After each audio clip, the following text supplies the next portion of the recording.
Deus, vamos ler juntos Lucas capítulo 9, versículo 28. Diz assim: cerca de 8 dias depois de proferidas essas palavras, Jesus levou consigo Pedro, João e Tiago e subiu ao monte com o propósito de... Gente, se Jesus ora, a gente precisa orar também, sim ou não? Se Jesus ora, quanto mais a gente, é ou não é? Quem quer ter uma vida de oração mais profunda na presença de Deus aqui? Vamos lá, gente, é o culto das 18 horas. Para mim é o culto mais top da igreja, de verdade. É o culto que se eu não fosse pastor, eu viria nos às 18. Por quê? Alguns pontos chaves. Dá para você dormir até tarde, amém? E dá para você sair para jantar depois, amém? Então, meu irmão, você tem que dar glória, você tem que dar aleluia, tem que falar bem alto, tem que gritar, tem que dar uns amém, uns falar Deus, amém ou não? Amém. Amém. Agora eu estou animado. E aconteceu que enquanto ele orava, a aparência do seu rosto se transfigurou e a roupa dele ficou como um branco brilhante. E eis que 2 homens falavam com ele. Eram Moisés e Elias, que apareceram em glória e falaram da morte de Jesus que estava para se cumprir em Jerusalém. Pedro e seus companheiros estavam caindo de sono, mas conservando-se acordados, viram a glória de Jesus e os 2 homens que estavam com ele. Quando esses começaram a se afastar de Jesus, Pedro disse: mestre, bom é estarmos aqui. Que momento incrível, que momento maravilhoso. Para pensar, Jesus, ele vai para orar em um lugar, em um monte, e de repente ele fica transfigurado, ele fica aparecendo em glória, em poder, o seu rosto brilha, suas roupas brilham, começa a se revelar de uma maneira que ele nunca tinha se revelado a ninguém. Jesus estava lá, transfigurado, em glória. Se você é mais ou menos da minha idade, se você passou a sua adolescência vendo desenhos, Jesus ficou mais ou menos como o Goku, ficando super saiyajin. Alguém chegou aqui ver Dragon Ball Z ou não? Ou só eu que via? Vocês eram crentes, né? Ele começou ele começou a brilhar. Gente, desculpa, essa analogia é muito ruim. É minha adolescência gritando. Jesus levou 3 discípulos: Pedro, Tiago e João. Isso já me pega, porque Jesus escolheu 3. Jesus andava com 12 discípulos. O Vitão acabou de falar, Jesus tinha centenas de seguidores. Jesus falava a multidões. Jesus conseguia tocar de maneira intencional centenas. Jesus enviou dezenas, mas Jesus tinha 12 a qual ele andava junto, que eram os seus discípulos que ele escolheu a dedo. E desses 12 ele tinha 3 que, se você for ver, em vários momentos participaram intimamente da vida de Jesus. João, a palavra de Deus fala que ele era o discípulo que ele colocava a cabeça sobre o peito. João mesmo fala o discípulo que Jesus mais amava. Esses 3, por que Jesus chamou 3? Sabe, é tão interessante essa sabedoria, esse conhecimento em compreender as camadas de relacionamento que nós devemos ter na nossa vida. E sabe por que eu falo isso? Porque muitas e muitas vezes na nossa vida nós nos revelamos, e Jesus estava ali se revelando, e ficou tão óbvio que Jesus confiava naqueles 3, porque ele deixou claro que eles não deveriam falar para ninguém, e eles não falaram para ninguém, eles mantiveram em segredo até o momento certo. Eles não falaram para ninguém. Os 3 viram Jesus em poder e glória, mas eles não falaram para ninguém sobre aquilo.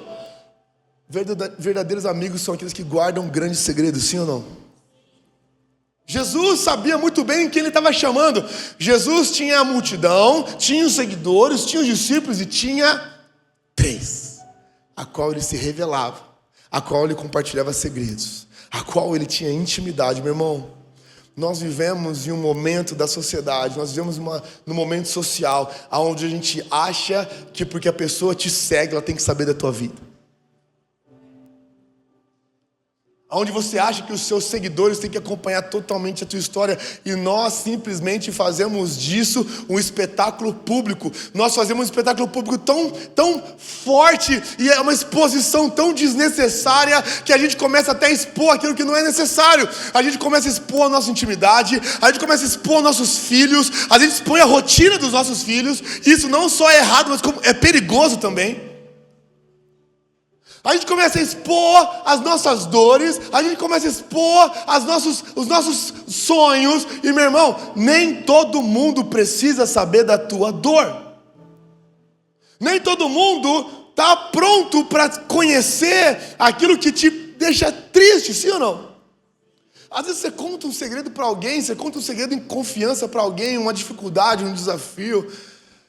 E você acha que você está falando para alguém que vai guardar o coração e vai orar com você e vai trabalhar com você, e você está contando às vezes para um Léo Dias a vida. Ele vai contar para todo mundo. Às vezes, sei lá, vai lá, abre o coração para alguém, manda mensagem, manda um textão falando, cara, ora por mim, e não sei o que lá. De repente você vê aquela mensagem encaminhada 200 vezes. Quantos aqui já se frustraram em algum relacionamento de amizade? Levanta a mão. Acho que todos nós aqui. Todos nós um dia nos frustramos, porque nós não sabemos, muitas vezes, escolher quem vai caminhar do nosso lado e quem vai conhecer o nosso coração. Meu irmão, o primeiro ponto é, você não precisa de uma multidão para conhecer quem você é, quando você sabe o Deus que te conhece. Você não precisa sair, abrir os seus sonhos para todo mundo, não vai validar o seu sonho. Gritar em altos lugares os seus projetos, os seus sonhos, não vai fazer com que eles aconteçam. Pelo contrário, você gritar para as pessoas do seu Instagram, você fazer conhecido os seus projetos, não definem se eles vão acontecer ou não. O que pode ser definitivo para os seus sonhos acontecerem é você clamar sobre eles na presença de Deus. Jesus deixa claro, entra no teu quarto, fecha a tua porta e fala com o teu pai em secreto, que o teu pai em secreto te recompensará. Irmão, muitas vezes nós devemos, ao invés de fazer textão no Instagram, nós devemos rasgar o nosso coração na presença de Deus. Porque quando a gente fica se revelando, se expondo, a gente só está demonstrando aonde dói. E muitas pessoas ficam felizes com a sua dor. Nem todo mundo que te segue torce por você. Nem todo mundo que acompanha a tua vida está torcendo para as coisas dar certo. Na verdade, elas são como tubarões na água esperando você sangrar. Muitas vezes notícias difíceis na sua vida é uma boa notícia em alguém que tem um coração amargurado. Tem alguém recebendo isso aqui? Guarda o teu coração, pois dele provê a tua vida, diz o Senhor. Guarda o teu coração. A palavra de Deus fala que nosso coração tem que ser um jardim fechado, aberto só para Jesus. Meu irmão, as pessoas podem até conhecer o seu rosto, e eu sei que muitas pessoas aqui vão ter o seu rosto conhecido por milhões, mas o seu coração tem que continuar preservado para poucos. Poucos. Não podemos fazer um espetáculo público da nossa alma. Jesus sabia em quem confiar para se revelar. Será que você tem confiado certo, pessoas certas? Será que você tem andado com pessoas que têm realmente andado a segunda milha com você? Tem pagado um preço junto com você? Será que você tem andado com pessoas interesseiras ou pessoas interessadas em ver Jesus em você? Será que você tem andado com pessoas que querem ver você mais perto de Jesus ou querem ver até onde a tua vida vai dar? Será que você tem andado com pessoas que realmente compreendem o que Deus quer fazer na tua vida? Será que você tem andado com pessoas que não só te encorajam, mas te confrontam? Meu irmão, toma cuidado quando você está em volta ou ao redor, ou só coloca perto de você bajuladores, pois a bajulação é o caminho mais próximo para o penhasco. A bajulação, uau, é isso aí, faz isso mesmo, vamos lá, é isso, cara, vai, cuidado com quem chancela as suas decisões ruins. A palavra de Deus fala como ferro afia o ferro. Assim é aquele que aconselha, aquele que anda com um amigo. Meu irmão, você já viu ferro afiando ferro? Sai faísca, sim ou não? Tem atrito, sim ou não? Mas desse atrito sai uma pessoa afiada, sai uma pessoa pronta, sai uma pessoa preparada. Tá quente aqui hoje, sim ou não? Sim ou não, gente? Nossa, tá calor, né? E a hora que eu fui correr, antes desse culto, eu fui correr. Eu saí para correr, eu falei assim, eu vou correr 4 horas da tarde. Eu falei, não, eu vou correr, porque, poxa, eu vou correr. Esquece, eu sou atleta. Acabou que eu liguei pra minha mulher e falei, vem me buscar, não tô aguentando voltar. É ou não, amor? Nossa, ela falou, eu tô tomando banho pra ir na igreja. Põe o roupão e vem, porque eu não aguento voltar, eu tô no meio da pista. Que vergonha. Ainda bem que eu vou cortar essa parte do Instagram, do YouTube. Cuidado com quem você anda, que só fala que você está certo. Cuidado com quem não chama você de verdade e fala, vem cá, cara, você não está vendo o que você está fazendo. Isso não é a pessoa que tem minha amizade. Ei, não tenha medo de pessoas que vão tocar o teu coração e te falar a verdade. Não tenha medo de pessoas que vão pegar a palavra de Deus e falar assim, ó, cara, eu preciso te dizer o que a palavra de Deus diz sobre a tua vida. Olha o que você está fazendo. Não é a minha opinião, é a palavra de Deus. Amém? Não ande com companhia que só te agrada. Ande com pessoas que juntos querem agradar ao Senhor. Não seja fácil. Às vezes você vai ouvir umas broncas. Às vezes você vai ouvir algumas coisas que você não queria ouvir. Mas você pode ter certeza, isso vai mudar a tua história. Porque andando com Deus e andando do lado de pessoas certas, meu irmão, grandes coisas você pode fazer. Quantos querem viver grandes coisas aqui em nome de Jesus? Os discípulos estavam lá e mesmo eles conhecendo Jesus, mesmo eles amando a Jesus, a palavra de Deus fala que eles lutavam contra o sono. Eles estavam lá lutando contra o sono. Sabe quando você está lá fechando o olho, está quase? Sabe quando você está tipo, toda hora a chave vai cair. Tem gente às vezes que fica na igreja assim. Tem pessoas que perguntam a mim, pastor, por que você grita tanto no culto? Eu grito quando eu vejo alguém fazendo assim. Aleluia!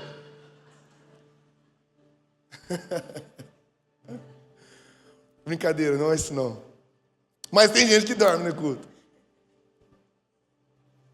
Eles lutavam contra o sono. Na verdade, isso acontecia muitas vezes. Num outro momento, no Getsemane, eles dormiram a ponto de Jesus ter que acordar ele 3 vezes. Eu não sei qual era esse problema do ministério de Jesus, que eles tinham um problema grave com sono. E Jesus estava lá, brilhando em glória, e eles estavam quase dormindo. Eu fico pensando nisso. Eles quase perderam um momento incrível por sono. Quase perderam um momento maravilhoso por dormir. E eu concordo que dormir é bom. Quantos amam dormir aqui? Levanta a mão. Uau, estou na igreja certa. Dormir é maravilhoso, dormir é importante para a nossa saúde, dormir é importante para o nosso intelecto, dormir é importante para a nossa performance no trabalho, em qualquer coisa que você for fazer, dormir é essencial. Hoje nós trabalhamos higiene do sono, hoje às vezes você toma lá uma melatonina para dormir, você tem que dormir bem para viver bem, sim ou não? Dormir é importante. O problema é quando nós dormimos quando algo maior está acontecendo. Dormir, eu acho incrível dormir. Quantos amam aquele momento onde você sai de férias? Vem comigo aqui, por favor, recebe isso aqui, em nome de Jesus. Você saiu de férias, está na praia, aí você pega a praia a manhã toda. Amém? Posso ouvir um amém? Aí você vai lá, vai almoçar num restaurante gostoso, senta lá, come lá um peixe, um camarão. Posso ouvir um glória a Deus nisso? Aí você vai pro hotel lá, toma um banhão, aí você liga o ar no 22, assim, ó. Aí você deita. Esse não é um sono sobrenatural? Quem grita isso em nome de Jesus? Meu Deus, tudo que eu queria. É um sono maravilhoso, não é? Quantos querem que dormir é bom? Dormir é bom, posso ouvir um amém? Dormir dirigindo é bom? Quem já quase dormiu dirigindo? Não é? Você está lá dirigindo, você vê, gente, eu estou dormindo. Quantas e quantas pessoas perdem a vida porque dormem na hora errada? Você quer que as pessoas durmam bem, menos quando elas estão fazendo algo importante. Você quer dormir gostoso, você quer quando você vai fazer um voo longo, você quer dormir, mas você não quer que o piloto durma, sim ou não?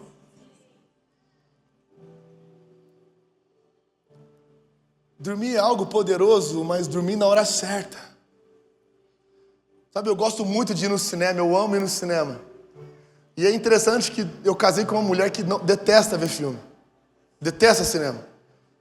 E eu levo ela no cinema, e eu ainda vou lá e pego a sala VIP. Olha como que eu sou generoso. Para ela dormir. E aí eu começo o filme e ela começa a dormir no trailer. No trailer já está dormindo. E aí de repente tem alguma explosão, tem alguma coisa no filme que faz barulho, ela acorda. Ai, o que está acontecendo? Eu falo, não vou te falar. Não vou falar, você está perdendo as partes importantes. Como eu vou te explicar o que está acontecendo se na história toda você está dormindo? Meu irmão, deixa Deus falar com você nisso. Não durma enquanto Deus está fazendo algo na tua vida. Satanás não precisa mais fazer você pecar, é só fazer você dormir. Ele não precisa mais derrubar você, ele não precisa mais tirar você ele só precisa tirar você do foco, ele só precisa colocar você no estado de dormência. E nós sempre dormimos quando as coisas estão monótonas, não é? Você sempre dorme quando as coisas não estão acontecendo de maneira animadora. Se tem uma da maneira que a gente consegue dormir é quando a gente está vendo algo que é entediante, sim ou não? Você está lá sentado vendo um filme, o filme te deixa entediado, você vai lá e dorme. Você senta na sala e começa a ver a história das baleias do Ártico no National Geographic. Você dorme em 5 minutos, sim ou não? O tédio nos leva ao sono. E é essa a estratégia do diabo para nós nesse tempo. Ele leva você a acreditar que a vida com Deus é tediante, que a vida com Deus é tédio. E assim você dorme e você perde o que Deus está fazendo. E existem momentos na sua vida, momentos da sua história, que Deus quer que você testemunhe o poder da mão dele na sua vida. Ele não quer que você durma nas partes importantes da sua história. Deus não quer que você esqueça e que você não veja aquilo que ele está fazendo na sua vida. Não durma enquanto Deus está fazendo algo em você. Não durma. Não fique lá parado, tediado. O evangelho é empolgante. O evangelho só não empolga quem ele não transforma. O evangelho só não empolga quem não está vivendo uma vida de oração, uma vida de milagre, uma vida de renúncia, uma vida de poder, uma vida de palavra, uma vida de revelação. Realmente, se você viver um evangelho raso, você vai ficar tediado, porque você não está vivendo a profundidade do evangelho. Se você não viver a experiência completa com Deus, você vai ficar entediado. Você não pode opinar naquilo que você não usufruiu completamente. Você não pode definir opinião naquilo que você não viveu. Não pode. Se você ficar na porta da Disneylândia, você não pode opinar como que ela está lá, sim ou não? Porque você não entrou. Você não foi numa montanha-russa. Você não viu os fogos de artifício. Você não fez nada. Isso já aconteceu comigo uma vez. Um dia nós fomos viajar e eu não pude ir porque eu estava com um compromisso de trabalho. E a minha esposa foi comigo e eu falei, não, você pode ir. E eu levei ela e ela entrou lá. Depois eu busquei ela 10 horas da noite e ela falando, uau, que extraordinário. Eu chorei em tudo. Eu abracei todas as princesas. Meu Deus. E eu lá, que legal. A porta também é bem legal. O portão é bem bonito também. Eu não podia exercer opinião daquilo que eu não vivi. Não fale que o evangelho é tedioso se você não está vivendo o evangelho por completo. Não fale, Deus não pode fazer nada. Deus está falando assim, eu nem comecei a fazer. Você nem entrou, você nem começou. Você está dormindo, você está dentro de um lugar, dormindo, perguntando por que Deus não está fazendo. Deus continua fazendo, é você que não está vendo. Vamos lá, celebre Jesus. Meu Deus, gente, que calor. Na próxima igreja nós vamos ter 35 ar-condicionado em nome de Jesus. Eu posso ouvir um amém? Meu Deus, xarababachou. Pedro diz no versículo 33: Mestre, é bom estarmos aqui, façamos 3 tendas, uma para o Senhor, outra para Moisés e outra para Elias. Porém Pedro não sabia o que estava dizendo. Pedro não sabia o que estava falando. Eu penso, por que Lucas, o autor desse evangelho, humilhou tanto Pedro assim, né? Pedro não sabia o que estava falando. Você já entrou numa roda de conversa e você emite uma opinião, alguém fala, você não sabe o que está falando. Você não fica envergonhado, sim ou não? Você opinar num assunto que você não sabe de nada. E Pedro não só fez isso diante de Pedro, de Tiago e de João. Pedro fez isso diante de Jesus, Moisés e Elias. Gente, eu estou falando de Jesus, Moisés e Elias. Eu estou falando de Moisés, o grande Moisés que abriu o mar. O grande Moisés do Monte Sinai. O grande Moisés das tábuas da lei. O grande Moisés, Elias, o homem que fez fogo cair do céu. O grande Elias que confrontou os profetas de Baal. E Jesus. Quando Pedro começa a falar isso, vem uma voz. Enquanto assim falava, versículo 34, veio uma nuvem e os envolveu e ficaram com medo. E ao entrar na nuvem, e dela veio uma voz que dizia: este é o meu filho, o meu eleito. Escutem o que ele diz. Deus falou: esse é o meu filho. Meu irmão, se tem uma coisa que nós devemos viver na nossa vida com Deus, na nossa vida espiritual, é compreender que tudo que nós vivemos é sobre Jesus. Tudo é sobre Ele. Meu irmão, nós estamos aqui por Ele. Eu estou aqui pregando para você por Ele. Essa igreja vive por Ele. Ela é sustentada por Ele. A nossa vida está centralizada em Jesus. C3, o primeiro C do C3 é Cristo. É sobre Ele. Mesmo que venha um homem e faça fogo cair do céu. Mesmo que venha um homem e, como Moisés, abra o mar nos nossos olhos, eles não são maiores que o próprio Filho de Deus encarnado em nós, no nosso meio. Ele é Emanuel, Deus conosco. Ele é o Filho de Deus manifestado em carne, que morreu em nosso lugar e ressuscitou, para que nós possamos ter, e com confiança, entendendo que o que Ele fez foi real e poderoso. Pela graça, nós podemos, através dele, um vivo caminho, acessar ao nosso Pai. Quantos creem nisso? É Jesus, esse é o poder de Jesus. O Evangelho é sobre isso. O Evangelho é sobre ouvir Jesus e sobre o que Jesus pode fazer com quem ouve Ele. Sabe por que a palavra de Deus fala? Você não sabe o que está falando, Pedro. Pedro, você não está sabendo o que está falando? Porque ao descer do monte, no versículo 37, leia comigo o versículo 37, por favor. Deus está falando com você, sim ou não?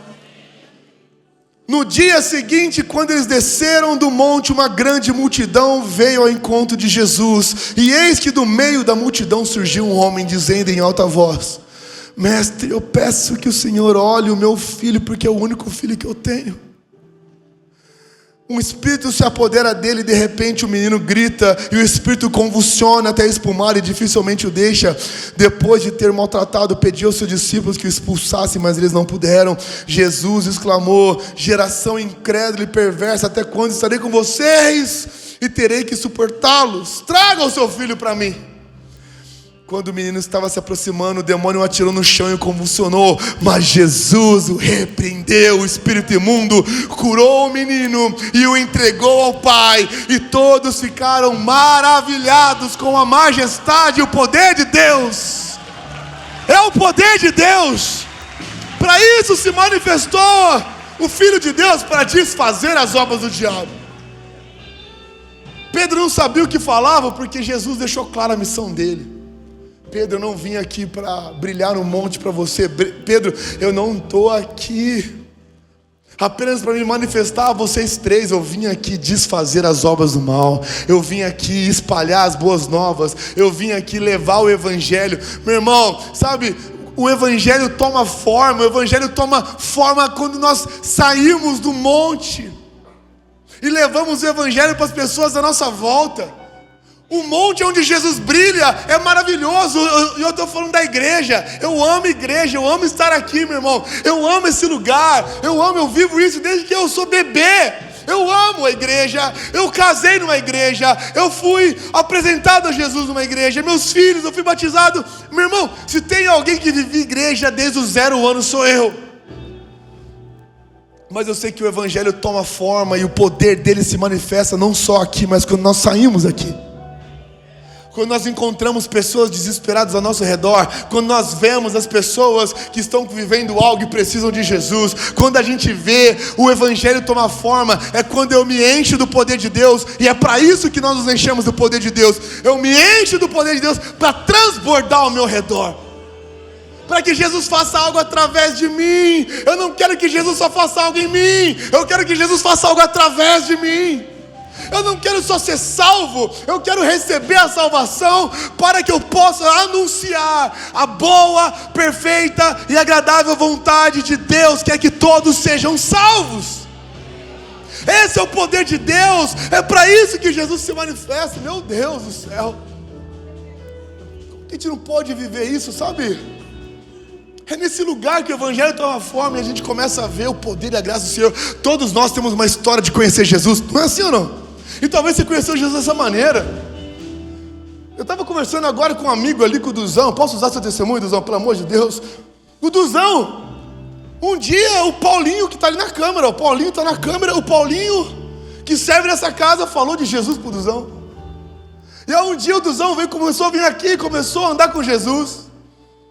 E aí agora ele falou para mim que a sua esposa está andando com Jesus, vai se batizar no próximo batismo, amém? Pode celebrar Jesus, vamos lá. E aí eu vi na quarta-feira a esposa do Duzão com uma amiga também aqui. Ela trouxe mais uma amiga. Sabe por quê? Porque o evangelho não para em mim. Eu não posso conter o evangelho. Eu não posso conter. Quem é transformado por Jesus não segura a notícia em si. Você precisa falar: eu conheci Jesus, Jesus está fazendo um milagre na minha vida, eu estou vendo o que Jesus está fazendo em mim, Ele vai fazer em você também. Eu preciso orar por alguém, eu preciso falar para alguém, eu preciso anunciar para alguém. E eu não estou falando sobre perfeição, eu estou falando sobre aperfeiçoamento. Você não pode esperar ser um santo, ser um Paulo, ser um Pedro, ser um João para falar de Jesus, porque você já pode falar de Jesus agora. Sobre o que Ele está fazendo na tua vida agora. Eu sou um testemunho daquilo que Jesus pode fazer. Eu sou um testemunho daquilo que Jesus faz. Quantos são um testemunho vivo de Jesus? Quantos querem elevar o nome de Jesus? É sobre Ele. Esse é o meu filho. Tudo é sobre Jesus, porque dele, por Ele e para Ele são todas as coisas. Essa igreja está sobre Jesus. As nossas vidas estão sobre Jesus. Levanta a sua mão se você crê. A sua casa está sobre Jesus. A sua família está sobre Jesus. Ele é o centro, Ele é o porquê, Ele é o para quê. Nós descansamos nessa verdade. Jesus é tudo que nós temos, Jesus é tudo que nós precisamos. Ele é o nosso Cristo. Aleluia, aleluia. Se você quer isso, levanta o seu lugar, fique de pé no seu lugar. Vamos declarar isso em nome de Jesus. Vamos declarar isso. Feche seus olhos, levanta as suas mãos e começa a falar.